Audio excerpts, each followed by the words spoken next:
Hong Kong doesn't quiet down during Lunar New Year. Streets blaze red, incense coils twist through temple air, and every sound drums, firecrackers, lion dance bells, lands sharp against the chest. Some people are born into this noise. Others shrink from it. But even in all that chaos, there's a kind of loneliness only two people can share, without ever standing in the same room. ESTJ steadiness moves through duty with controlled grace. INTJ stillness holds a room with quiet precision. Two men who didn't plan to find anything tonight. One carries a family's noise and a single earpiece no one notices.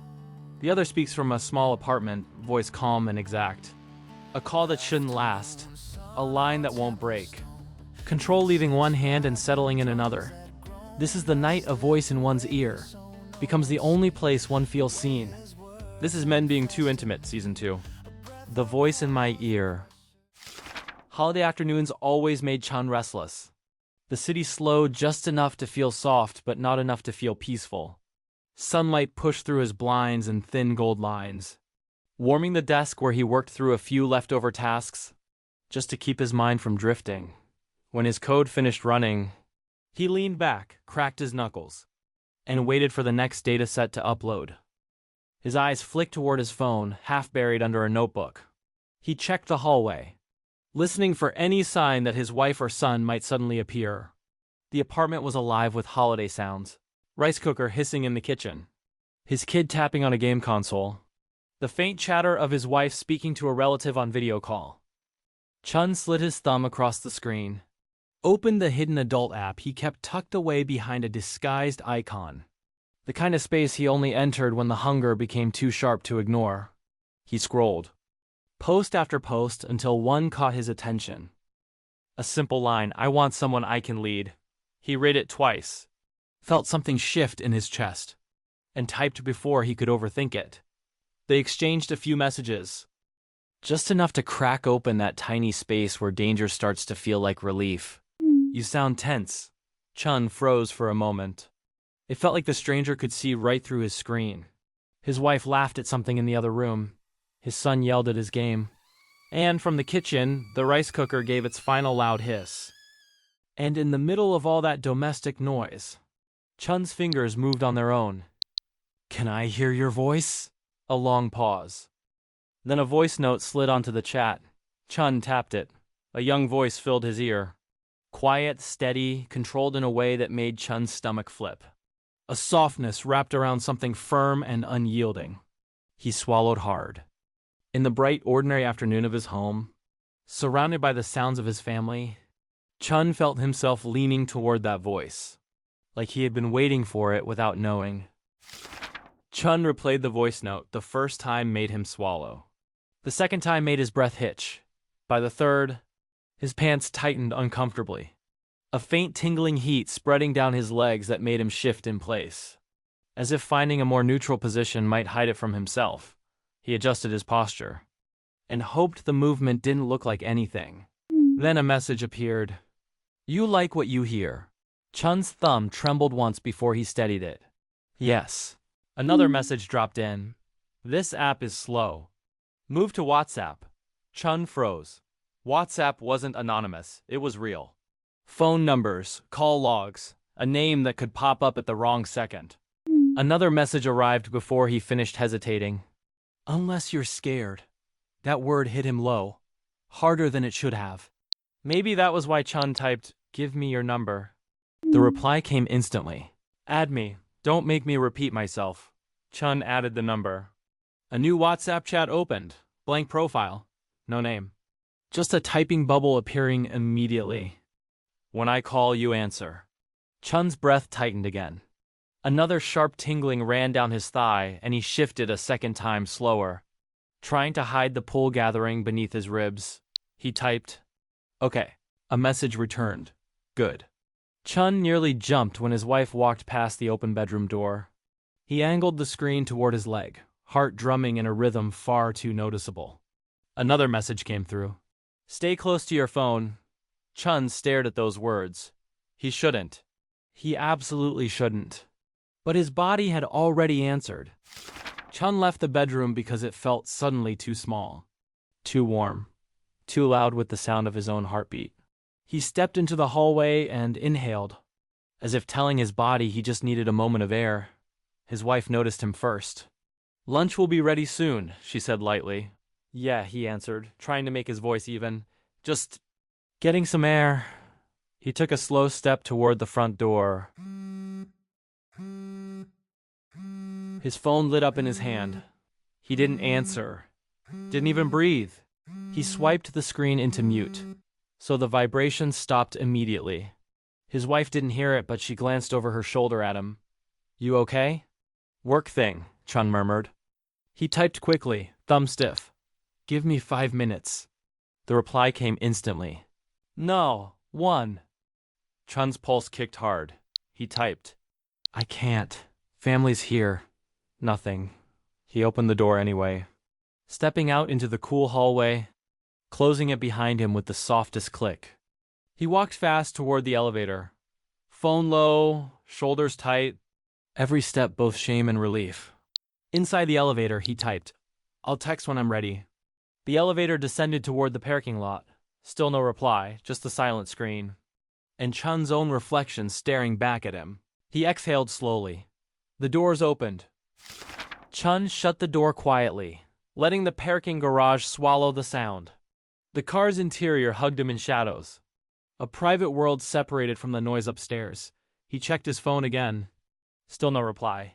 His chest tightened. Finally, he typed, "I'm ready now." The message sent. Chun jumped in his seat, thumb tightening around the phone. The call continued vibrating, silent but forceful, as if the sound alone could order him forward. This time, he didn't decline, he answered. There was no greeting, just silence. Controlled, sharp, followed by a low voice edged with cold irritation. "It took you long enough?" Chun's breath caught. He shifted in the driver's seat, shoulders rigid. "I needed a second," he said softly. The voice cut him clean.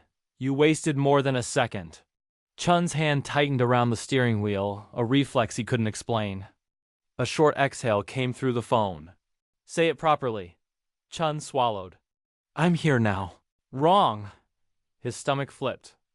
"I'm sorry, to make you wait." A beat, then better. The voice stayed calm, but carried that same disappointed edge. "When I call, you answer. Immediately. Not when it's convenient for you." Chun closed his eyes, heat running up his throat even in the cold garage. He loosened his grip on the steering wheel, only to realize he was trembling. Another pause, long enough to feel intentional.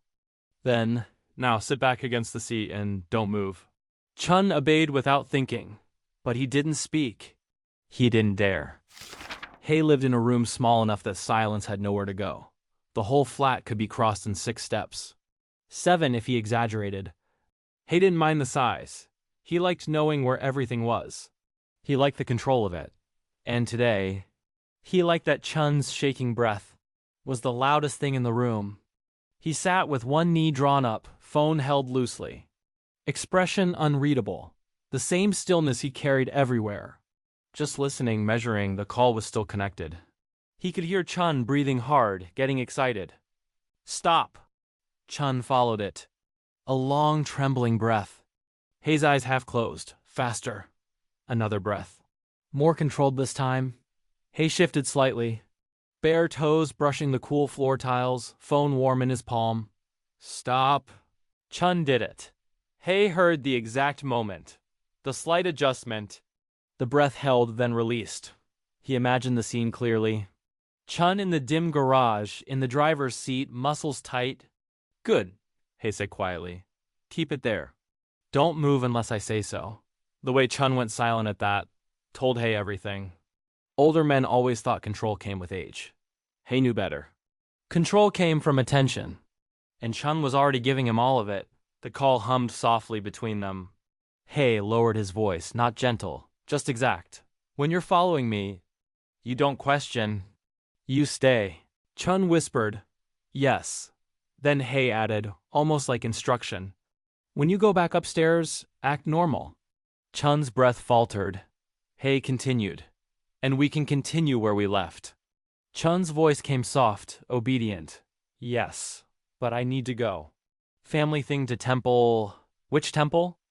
Chun hesitated, not because he didn't want to answer, but because answering felt like admitting something. Far more dangerous than the question itself. Wong Tai Sin, he finally whispered. He leaned his head back against the wall, eyes tracing the thin crack in the ceiling. Wong Tai Sin. Perfect. Good, he said. You want more at the temple? The question wasn't really a question, it was a pressure, placed exactly where Chun had no defenses. Chun inhaled sharply through his nose. He shouldn't. God, he shouldn't even be discussing this. Not on the first day of Lunar New Year, but his voice still came out. Yes. Hei's smile was slow and private. Then text me when you arrive. Chun swallowed. And keep your earbuds in, Hei added. Chun let out a breath he didn't realize he was holding. Hei's tone sharpened, almost amused. I don't care who you're walking with. You hear me. You follow me. Something in Chun melted and tightened at the same time. Yes. He ended the call, leaving Chun in the car with his pulse spiked, and Hei's words echoing inside his ear. Hei wasn't excited. Not about Chun, not about the temple, not about whatever this older married man thought he was inviting into his life. The whole thing had started as a joke. A throwaway post he made while half bored, eating instant noodles on his floor. He never expected anyone to actually follow it, much less that quickly. And definitely not a man old enough to type so neatly. He rolled his shoulders once, slipped on a hoodie, and checked the map on his phone. Wong Tai Sin Temple, 22 minutes by MTR. Closer if he walked fast. He clicked his tongue softly. Why not? He murmured. He had nothing else to do. No dinner plans. No friends insisting he come out.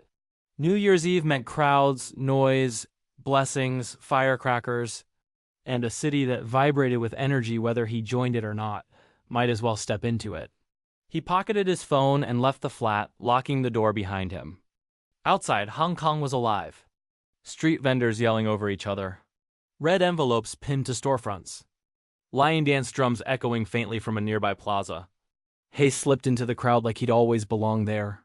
He looked at the text from Chun. Quick glance. He didn't feel anything in particular about them. Just curiosity. Hey, but he was ancient. Middle-aged at best. Probably in his 40s or 50s, tired, married to a long energy. Maybe even balding. He actually laughed once under his breath. Maybe this was fun. Maybe it was a waste of time. Either way, the city was bright today, and he didn't mind letting it pull him somewhere new. Ahead, the temple gates rose above the crowd, incense already clouding the air in thick gold haze. Let's see what he does, he murmured, half amused, half curious. Still excited? Hei hadn't taken more than 3 steps past the temple gate when his phone buzzed, a single message, yes. Hei lifted his gaze from the phone and looked around the courtyard. Crowds everywhere. Hei exhaled a soft laugh through his nose. Great, he muttered. Could be anyone. He moved slowly up the temple steps, hands in his pockets, hood up, earbuds on. He passed a man in a business suit, too polished. A father bouncing a toddler, too cheerful. A college kid in a varsity jacket, too young. A tourist glaring at a map, too annoyed. Hei's eyes drifted over the crowd, catching small details. Mr. Horny, Hei murmured under his breath, amused. Come on, give me something. The incense thickened as he walked deeper. The drums from a lion dance group thumped somewhere outside the courtyard. Firecrackers snapped against the pavement near the main entrance, sending a tremor through the crowd. Hei moved through it all with an easy, quiet confidence, tracking small shifts in body language. He stood near a pillar wrapped in red fabric, leaning slightly. Then his phone buzzed again. I'm ready. Hei's eyes drifted over the sea of bodies moving through the courtyard. Wong Tai Sin was louder than Chun expected. His son tugged on his arm, pointing at the fortune sticks. His wife tried to keep everyone together, weaving through the crowd with half-irritated focus. Chun was thinking only about his phone. The last message he'd sent still burned in his mind. I'm ready. His wife turned to him suddenly, frowning. Can you stop checking your phone for once? It's New Year. It's just a quick thing. Someone from work. she snapped, loud enough for two people nearby to glance over. Chun winced. His son watched them silently, confused. His wife exhaled sharply, frustration spilling over. Fine, go. Just go. Call me when you're done. We'll be by the incense racks. She didn't wait for him to answer. She just took their son's hand and moved forward through the crowd, swallowed by the tide of people. Chun stood frozen for a breath. Then he stepped backward, a small retreat. That felt like a confession. He moved toward a quieter corner of the courtyard. Under a row of lanterns, back against a pillar wrapped in red cloth. Only one earbud was in, hidden beneath his hair. His heart thudded so hard it made his fingers tremble as he pulled out his phone. He shouldn't be doing this, not here, not now. But want made him stupid. He pressed the call button. The line connected instantly. Crowd noise roared around him, but in his ear, everything felt too close. Then the young man's voice slid into the earbud. Good boy. Chun's heart dropped into his stomach. Because this didn't sound like a man calling from home. This didn't sound like someone sitting in a quiet room. He forced himself to breathe, forced himself to stay still, forced himself not to ask the one question he suddenly needed to ask. But Hay spoke first, voice smooth and unbothered. No questions, do only what I tell you. And Chun, with the noise of Wang Tai's sign roaring around him, did as he was told, without realizing that the young man on the other end of the call was somewhere in that same crowd, watching, listening, closer than he should ever be. The temple spun quietly around him. Hay stood near the outer incense racks, the crowd shifting like waves around him. He didn't need to see Chun clearly, not yet. He only needed the voice in his ear. Hay's lips curved. You like being worked up in the middle of a crowd? Someone brushed past Hay's shoulder. He didn't pause, didn't lower his voice, didn't care who heard. Chun whispered again, strained. Yes. Hay chuckled once under his breath. That doesn't sound sincere. Hay could hear the panic, the want, the conflict. Chun inhaled sharply. Hay rolled his eyes, though Chun couldn't see it. Still a whisper. Still too quiet. Still afraid someone might hear him. Hay smiled lazily. You're worked up, aren't you? Chun didn't answer at first. Just silence and the trembling breath of a man caught between shame and hunger. Hay let the moment hang. Then light, careless. Go to the bathroom, Chun stiffened. Hay didn't even look up from the incense drifting past the lanterns. Move. Chun's breath wavered on the line, not a refusal, just fear. Hay listened closely. Crowd noise shifting as Chun began to walk. Hay slipped deeper into the courtyard, keeping enough distance to stay unseen. Following the faint sound of Chun's movement and breathing, the line stayed open. The crowd swallowed them both. Hay didn't have to command loudly. The danger lived in how casually he spoke.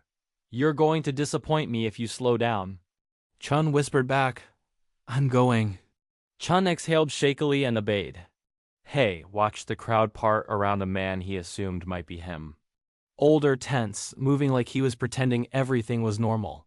A man stepping off the main path, glancing once over his shoulder. Moving toward the restroom sign half hidden behind a lantern pillar. The movement was quick. Too quick for someone casually looking for a toilet. More like a man trying not to look like he was hurrying. Hay's mouth curved slowly. He shifted his hoodie slightly, the earbuds steady in his ears, and began walking in the same direction, with the same unhurried confidence as before. Chun slipped into the restroom like a man stepping out of his own skin.